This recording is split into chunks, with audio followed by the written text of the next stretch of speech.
எல்லோருக்கும் பாவம் பார்க்காதே. மற்றவர்களுக்கு பாவம் பார்த்ததாலேயே நம்மில் பல பேர் பாவமான நிலைக்கு தள்ளப்பட்டிருக்கிறார்கள். நீ மற்றவர்களுக்கு தீமை செய்யும்போது ஒன்றை மட்டும் நினைவில் வை, உனக்கான நாளைய துன்பத்தை இன்றே நீ விதைத்துக் கொண்டிருக்கிறாய் என்று.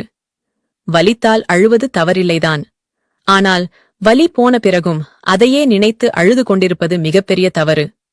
உன் வேதனைகள் பலரை சிரிக்க வைக்கலாம். ஆனால் உன் சிரிப்பு ஒருவரை கூட வேதனைப்படுத்திவிடக்கூடாது. உங்களுக்கு தேவையில்லாதவைகளை விட்டு விலகுங்கள். ஒன்றை மட்டும் தெரிந்து கொள்ளுங்கள். நீங்கள் எதையெல்லாம் விட்டு விலகுகிறீர்களோ அதனால் ஏற்படும் துன்பங்களையும் நீங்கள் விட்டு விலகுகிறீர்கள் என்று அர்த்தம். நீங்கள் மற்றவர்களுக்கு எதை கொடுக்கிறீர்களோ அதையே நீங்களும் பெறுவீர்கள். நீங்கள் எதை கொடுக்கிறீர்கள் என்பதில் கவனமாக இருங்கள். மற்றவர்களுக்கு அன்பை கொடுத்தால் நீங்கள் கொடுத்ததை விட அதிக அன்பை திரும்பப் பெறுவீர்கள். மற்றவர்களுக்கு வழிகளையும் துரோகத்தையும் கொடுத்தால் நீங்கள் கொடுத்ததை விடவும் அதிகமான வழிகளையும் துரோகத்தையும் பெறுவீர்கள்.